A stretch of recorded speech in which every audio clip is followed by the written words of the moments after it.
उनका दर्द तो यह है कि समाजवादी पार्टी में झगड़ा करवाने में अमित शाह का रोल था। और झगड़ा क्या हो गया जी? लेकिन ये सही है कि आपने कोशिश करके पार्टी से बहुत सारे नेताओं को तोड़ा, आपने कांग्रेस के बड़े बड़े नेताओं को भाजपा में शामिल किया। यही वो लोग हैं जिनका विरोध करके, यही वो लोग हैं जिनका राजनीतिक विरोध रहा तो भारतीय जनता पार्टी में आकर के पवित्र हो जाते हैं। पवित्र हो गए ऐसे मैंने नहीं कहा, शायद आपको ठीक से समझा नहीं पाए। नहीं, मुझे तो समझ आया क्योंकि मैंने देखा आपके वहां भी बहुत सारे बाहुबली उम्मीदवार हैं। हत्या के आरोपी अशोक चंदेल हैं, कुछ घोटाले के आरोपी हैं। देखिए कि जब भी चुनाव आता है तो भारतीय जनता पार्टी को हिंदुओं की याद आती है, राम मंदिर की याद आती है। वो गाना है ना, लो आ गई उनकी याद, पर वो नहीं आए।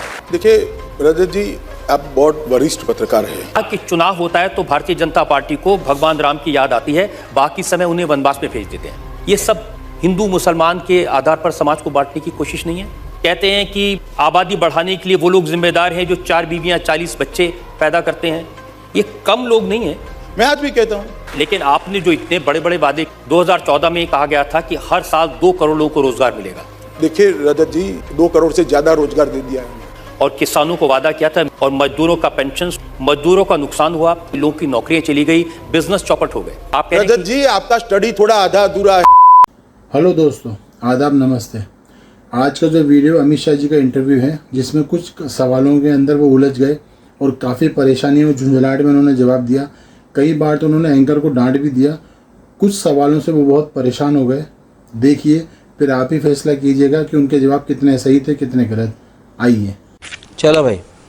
लेकिन आपके बारे में एक अखबार में ये कमेंट हुआ कि चुनाव के मौके पर विरोधी दलों के खिलाफ सर्जिकल स्ट्राइक करते हैं और ऐसा पाला बदलवाते हैं कि विरोधियों के पैर उखड़ जाते हैं। देखिए, जब चुनाव के अंदर कोई दल इतना निर्बल हो जाता है और जब उसकी जीतने की संभावनाएं कम हो जाती है, तो स्वाभाविक रूप से जो राजनीति के अंदर योगदान करना चाहते हैं और जो अच्छे लोग हैं वो अपनी संभावनाएं तराशते हैं। उसी के तहत कोई बीजेपी में आता है। लेकिन उनका दर्द तो यह है कि समाजवादी पार्टी में झगड़ा करवाने में अमित शाह का रोल था। झगड़े का रोल नहीं है। और झगड़ा क्या हो गया जी? कौन बाहर गया है? ये जो खनन घोटाले वाले हैं, कभी सपा छोड़ दी क्या? नहीं छोड़ी, किसी ने नहीं छोड़ी। सारे विधायकों का टिकट भी रिपीट हो गया। लेकिन आप भी तो, हार का डर था कहीं? ना जी, जरा भी नहीं। कोई व्यक्ति अगर पार्टी ज्वाइन करता है तो वो गठबंधन नहीं होता है। राहुल गांधी ने सपा ज्वाइन नहीं करी है। लेकिन ये सही है कि आपने कोशिश करके पार्टी से बहुत सारे नेताओं को तोड़ा, आपने कांग्रेस के बड़े बड़े नेताओं को भाजपा में शामिल किया।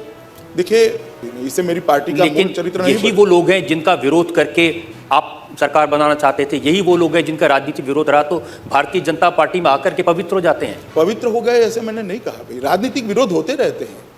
ऐसे तो राहुल जी ठीक हो गए, उनके गठबंधन करते ही इतना कोसा है, आप रिकॉर्ड निकाल दीजिए। इतना कोसा है अखिलेश जी को किसानों के लिए, महिला सुरक्षा के लिए, और अब सब कुछ ठीक हो गया। बोलने दे, तकलीफ हुआ है बेचारे को। लेकिन अगर आप अपनी पार्टी में लोग ले सकते हैं, वो कॉन्ट्राडिक्शन समझाते थे, शायद आपको ठीक से समझा नहीं पाए। नहीं, मुझे तो समझ आया क्योंकि मैंने देखा आपके वहां भी बहुत सारे बाहुबली उम्मीदवार हैं। हत्या के आरोपी अशोक चंदेल हैं, कुछ घोटाले के आरोपी हैं। देखिए, अशोक चंदेल और कंपैरिजन शायद आप ही करे रहे थे। अमित जी, आप बार बार बात करते रहे वंशवाद की, परिवारवाद की, लेकिन जो लिस्ट है कैंडिडेट्स, उसमें बहुत सारे लोग हैं जो परिवार के, किसी का पुत्र, किसी की पुत्री, किसी रिश्तेदार। लेकिन ये बड़े बड़े और सुनिए मैं बताता हूँ वंशवाद कैसे, किसको कहते हैं। जवाहरलाल नेहरू, इंदिरा गांधी, संजय गांधी, राजीव गांधी, सोनिया जी और अब राहुल जी। अभी नए जी आए नहीं है, आएंगे तब वो जी। इसको वंशवाद कहते हैं। तब तो ऐसे तो राहुल गांधी ने भी चुनाव लड़के अपने आप को सिद्ध किया। देखिए, चुनाव लड़कर सिद्ध किया ऐसा नहीं है। एक सेकंड दीदी, आप समाप्त मत कर दीजिए कि मनमोहन सिंह को प्रधानमंत्री बनाया पूरा चैनल। सोनिया जी के बाद राहुल जी, सोनिया जी के बाद मनमोहन सिंह जी। मनमोहन सिंह जी प्रधानमंत्री बने। किस प्रकार के प्रधानमंत्री थे आपको भी मालूम है, मुझे भी मालूम है।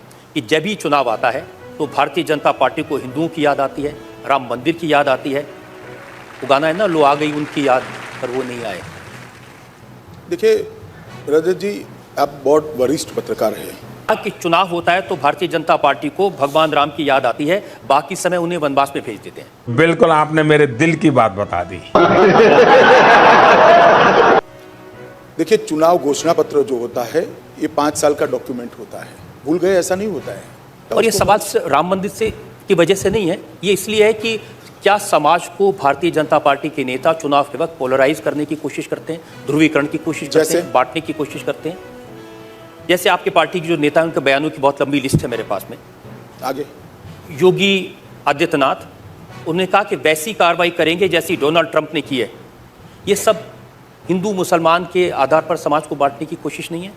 देखिए रजत जी, 3 लाख वाक्य बोले होंगे, इसमें से 3 उठा लिए आपने। इसके साथ हमने कहा है कि हम किसानों का, सभी लघु और सीमांत किसानों का ऋण माफ कर देंगे। आप सवाल नहीं पूछोगे। हमने कहा है कि 0% पर सभी लघु और सीमांत किसानों को ऋण देंगे। आप सवाल नहीं पूछोगे। हमने कहा है कि हम सभी युवाओं को जाति और धर्म के भेदभाव के बगैर लैपटॉप देंगे। आप नहीं पूछोगे। 25 मेडिकल बनाने का, कन्याओं को मुफ्त शिक्षा देने का, इतने सारी चीजें कही है। इसमें से कुछ आप नहीं पूछोगे। नहीं, जरूर पूछूंगा मैं, वो भी पूछूंगा। लेकिन अभी तो मैं पूछ रहा हूं कि आपके कहते हैं कि आबादी बढ़ाने के लिए वो लोग जिम्मेदार हैं जो 4 बीवियां 40 बच्चे पैदा करते हैं। धौलाना को मौलाना विधानसभा नहीं बनने देना, दाढ़ी वाले घर में घुस जाएंगे, उसका इलाज है हमारे पास। ये कम लोग नहीं है। नहीं, वो ठीक है, बोले होंगे, कहीं नहीं बोलना चाहिए, संयम रखना चाहिए, मगर इसका मतलब ये नहीं कि भारतीय जनता पार्टी ने यही बातें करी है। कभी कभार कोई बोल गया, और हर पार्टी की सूची बनाओ तो ऐसा कुछ ना कुछ निकल आएगा। लेकिन ऐसे पोलराइज करने वाले तो नहीं, इसीलिए आप देखिए। अब पहले मैं आपके माध्यम से ये दोनों पार्टियों को पूछना चाहता हूँ, सपा और कांग्रेस को, और आप पूछते भी नहीं उनको। रजत जी, आपको पूछना चाहिए। अमित जी, आप मेरी बात सुनिए ना, आपको पूछना चाहिए उनको। अमित जी, ये पहली बार नहीं हुआ ना, बिहार के चुनाव के पहले भी बिहार के चुनाव में भागवत जी का बयान आया था। चुनाव में भी कहीं पर ऐसा नहीं किया। लेकिन आपको नहीं लगता कि जब इस तरह की बातें आएंगी जनता में तो उसका नुकसान होगा भारतीय जनता जरा पार्टी? भी नुकसान नहीं होगा, क्योंकि हमारा दिल साफ है रजत जी। हमारा दिल साफ है। आपने जो विवाद खड़ा किया, ऐसा ही कई लोगों ने विवाद खड़ा करने का प्रयास किया। को आपने इटावा में कहा कि अगर 1 लाख करोड़ रुपए से भी का विकास करना है तो बीजेपी को पूर्ण बहुमत देना होगा। ये एक तरह की सौदेबाजी नहीं हुई जनता के साथ? मैंने पूरा वाक्य आपने नहीं सुना, बीच में से काट कर आप उठा रहे हैं। मैं आज भी कहता हूं, इसमें सौदेबाजी क्या है? लेकिन आपने जो इतने बड़े बड़े वादे किए, और उसको ध्यान से आप भी पढ़िएगा। मैंने उसमें लिखा है, जाति और धर्म के भेदभाव के बगैर हर युवा के पास हम लैपटॉप भिजवाएंगे। लेकिन मायावती जी ने बड़ा सख्त उन्होंने बयान दिया। उन्होंने कहा कि ये पूछना चाहिए अमित शाह को और मोदी जी को कि उन्होंने जो वादे किए थे 2014 में चुनाव के वक्त में, उनको पूरा नहीं किया। और वादा खिलाफी अपने आप में एक बड़ा जुर्म है जिसका भय मोदी जी को सता रहा है। देखिए रजत जी, हम कोई एक राज्य की सरकार पार्टी नहीं है। पूरे देश में मेरी पार्टी चलती है, अखिल भारतीय पार्टी है, और हम अकेली ऐसी पार्टी है जो बार बार चुनकर आती है। मैं आपको बताता हूँ, भारतीय जनता पार्टी अकेली पार्टी है जो परफॉर्मेंस के आधार पर चुनकर आती है, बार बार चुनकर आए हैं। अगर वादा खिलाफी करते तो जनता हमें मैंडेट न देती। 2014 में कहा गया था कि हर साल 2 करोड़ लोगों को रोजगार मिलेगा। देखिए रजत जी, 2 करोड़ से ज्यादा रोजगार दे दिया है हमने। अब तक 3 करोड़ 87 लाख लोगों को स्वरोजगार दिया गया है। और किसानों को वादा किया था मिनिमम सपोर्ट प्राइस का 50% ज्यादा मिलेगा फायदा। मिनिमम सपोर्ट प्राइस में अब तक हम 22% ही बढ़ा पाए हैं, मगर हमारा वादा। और मजदूरों का पेंशन, स्वास्थ्य बीमा, मिनिमम पेंशन हमने 1000 रुपये का कर दिया, जो 13 रुपया, 15 रुपया, 17 रुपया था। वो ये झूठ है, झूठ है, झूठ है। पूछते जाइए आप एक। हाँ बिल्कुल। और कि जो डीमोनेटाइजेशन हुआ, आप भी डीमोनेटाइजेशन के खिलाफ हो। और मैं डीमोनेटाइजेशन के खिलाफ नहीं हूँ, मैं उससे लोगों को होने वाली परेशानी के खिलाफ रहा। देखिए रजत जी, हम भी पॉलिटिकल पार्टी चलाते हैं ना, विश्व की सबसे बड़ी पॉलिटिकल पार्टी। हमें भी पार्टी चलाने में तकलीफ होगी, फिर भी हमने फैसला किया भ्रष्टाचार को इस देश की राजनीति से बाहर करने के लिए, काले धन को इस देश की राजनीति के बाहर करने के लिए, कि कोई भी पॉलिटिकल पार्टी 2000 रुपये से ज्यादा चंदा नहीं दे सकती। मैं मानता हूं रजत जी, ये साहस नरेंद्र मोदी के अलावा इस देश की राजनीति में किसी के अंदर, जो स्वयं एक राजनीतिक पार्टी का नेता है, सबसे बड़ी राजनीतिक पार्टी का नेता है, और कहता है कि चंदा 2000 रुपये से ज्यादा कैश राजनीतिक पार्टियां नहीं ले पाएगी। ये बहुत बड़ा फैसला है अपने आप में। मजदूरों का नुकसान हुआ, में लोगों की नौकरियां चली गई, बिजनेस चौपट हो गए। देखिए, अखिलेश जी का आरोप है, और मैं चाहता हूं कि अखिलेश जी डिमोनेटाइजेशन को मुद्दा बनाए। कैसे उसमें विकास होगा, कैसे व्यापार बढ़ेगा, कैसे कोई उद्योग लगाएगा, कैसे नौकरी बढ़ेगी? डिमोनेटाइजेशन छोड़ो, सपा के गुंडों को कब्जा रखो तो भी यहाँ भला हो जाएगा। सारे हर गांव में सपा के लोगों ने जमीन कब्जा कर रख दी है रजत जी। मथुरा के हाट में इतनी बड़ी सैकड़ों हेक्टेयर जमीन, रामवृक्ष नाम का एक व्यक्ति 3 साल तक हत्या कर बैठ गया। पुलिस छुड़वाने गई, कलेक्टर छुड़वाने गया, कोर्ट के ऑर्डर के बाद उस पर गोलियां चला दी, 2 दरोगा मर गए। रजत जी, आपका स्टडी थोड़ा आधा अधूरा है। सारे के सारे वो है, सिर्फ साथ में राहुल गांधी आ गए हैं, तो एक ही से ही प्रदेश परेशान था, अब दो आ गए, 12 लाख करोड़ का घोटाला करने वाला भी आ गया। एक से ही परेशान था, अब दो आ गए, क्या होगा बताइए प्रदेश का। जनता को आप मूर्ख समझना बंद कर दीजिए। उनका तो कहना है कि साइकिल पर मजबूत हाथ रहेगा हैंडल पर, इनके पास पेडल, पहले से ही साइकिल पंक्चर हुई थी, चल नहीं रही थी, धक्का लगाने के लिए राहुल जी को लाए हैं। बहुत सारे लोग यहाँ हैं जो लोग सवाल पूछना चाहते हैं।